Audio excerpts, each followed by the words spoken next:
ഇറാനെതിരായ ആക്രമണം കൂടുതൽ ഒഴിവാക്കുമെന്ന് US president Donald Trump. ടെഹ്റാനുമായി ഇത് സംബന്ധിച്ച് സമാധാന കരാറിലെത്തിയതായും ട്രംപ് അറിയിച്ചു.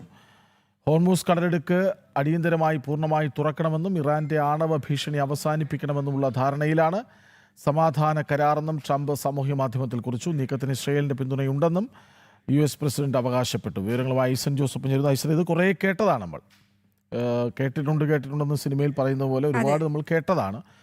ഇത്തവണയെങ്കിലും ശാശ്വതമായ ഒരു പരിഹാരം സാധ്യമാകുമെന്നാണോ?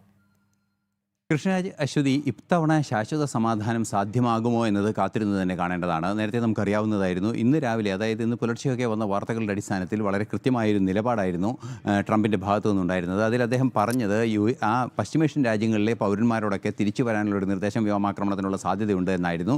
ഇന്നലെ തന്നെ ഇറാൻ്റെ ഇലക്ട്രിക് സ്റ്റേഷനുകളിലും അതുപോലെ തന്നെ മറ്റു സംവിധാനങ്ങളിൽ, ഊർജ്ജോൽപാദന കേന്ദ്രങ്ങളിലൊക്കെ വലിയ തോതിൽ ആക്രമണം നടത്തുമെന്ന വാർത്തകളും പുറത്തു വന്നിരുന്നു. അത്തരത്തിലുള്ള നീക്കങ്ങൾ ഇസ്രയേലുമായി സഹകരിച്ച് നടത്തുന്നു എന്നൊരു നിലപാടും പുറത്തു വന്നിരുന്നു. ഇതിന് പിന്നാലെയാണ് അല്പസമയം മുമ്പ്, ഏതാണ്ട് ഒരു മണിക്കൂർ മുമ്പാണ് ട്രംപിൻ്റെ സമൂഹമാധ്യമ പോസ്റ്റ് പുറത്തു വന്നത്. സമൂഹമാധ്യമ പോസ്റ്റിൽ അദ്ദേഹം വളരെ കൃത്യമായി പറയുന്നത്, ഇറാനെതിരെ നടത്താനിരുന്നിരുന്ന അതിശക്തമായ ഒരു ആക്രമണം, 2 ആഴ്ച നീളുന്ന അതിശക്തമായ ആക്രമണം ഇസ്രയേലിൻ്റെ പിന്തുണയോടെ നടത്താനിരിക്കുന്നു എന്ന കൃത്യമായ വാർത്തകൾ പുറത്തു വന്നൊരു സാഹചര്യത്തിൽ അത്തരത്തിലൊരു നീക്കം താൽക്കാലികമായി നിർത്തിവെച്ചിരിക്കുന്നു എന്ന ഒരു നിലപാടാണ് ഇപ്പോൾ അറിയിച്ചിരിക്കുന്നത്. സമാധാന ധാരണ, നേരത്തെ ഉണ്ടായിരുന്ന ഈ 14-ന് സമാധാന ധാരണ നടപ്പാക്കുന്നതിൻ്റെ ഭാഗമായാണ് നടപടിയെന്ന് വളരെ കൃത്യമായി അദ്ദേഹം സമൂഹമാധ്യമ കുറിപ്പിൽ എഴുതുകയും ചെയ്യുന്നുണ്ട്.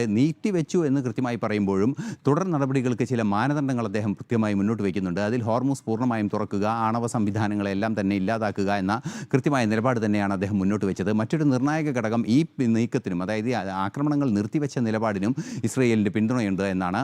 മറ്റൊരു പ്രധാന ഘടകം അദ്ദേഹം തന്നെ പറയുന്നത്, വിവിധ രാജ്യങ്ങൾ, പശ്ചിമേഷ്യൻ രാജ്യങ്ങളുടെ എല്ലാം ആവശ്യപ്രകാരമാണ്. സൗദി ഉൾപ്പെടെയുള്ള രാജ്യങ്ങൾ ഇതിൽ ആശങ്ക അറിയിച്ച് നേരിട്ട് തന്നെ രംഗത്ത് വന്ന വാർത്തകളും പുറത്തു വന്നിരുന്നു. അത്തരത്തിലുള്ള ഒരു ആശങ്കകൾ അറിയിച്ചൊരു സാഹചര്യത്തിൽ പശ്ചിമേഷ്യയിലെ അമേരിക്കയുടെ സൈനിക കേന്ദ്രങ്ങൾക്ക് നേരെ ഇറാൻ ലക്ഷ്യമിടുന്ന ഒരു സാഹചര്യം, അതിനപ്പുറത്തേക്കും ലക്ഷ്യമിടുന്ന ചില നീക്കങ്ങളുണ്ടാകുമെന്ന റിപ്പോർട്ടുകളും പുറത്തു വന്നൊരു പശ്ചാത്തലം കൂടി ഉണ്ടായിരുന്നു. ഇത് ആ മേഖലയിലെ ഒരു അരക്ഷിതാവസ്ഥയ്ക്ക് കാരണമാകുമെന്ന ഒരു വസ്തുത കൂടി നിലനിൽക്കുന്നുണ്ട്. മാത്രമല്ല, ഒറ്റയടിക്ക് എണ്ണവില ഉയരാനുള്ള സാധ്യത ഒട്ടും തന്നെ തള്ളിക്കളയാനാവില്ല എന്നൊരു യാഥാർത്ഥ്യം കൂടി ഉണ്ടായിരുന്നു. ഈ ഒരു പശ്ചാത്തലത്തിലാണ് 30ഓളം കപ്പലുകൾ തിരിച്ചയച്ചു. അത്തരത്തിലുള്ള പല നീക്കങ്ങളും US സെൻട്രൽ കമാൻഡ് ഹോർമൂസിൽ ഇറാൻ തുറമുഖങ്ങൾക്കെതിരെ നടത്തുന്നൊരു പശ്ചാത്തലം കൂടി നിലനിന്നിരുന്ന സാഹചര്യത്തിലാണ് കടുത്തൊരു നീക്കത്തിലേക്ക് പോകുന്നു എന്ന വാർത്തകൾ പുറത്തു വരികയും അതിന് ഏതാണ്ടൊക്കെ സ്ഥിരീകരണം ഉണ്ടാവുകയും ചെയ്തത്.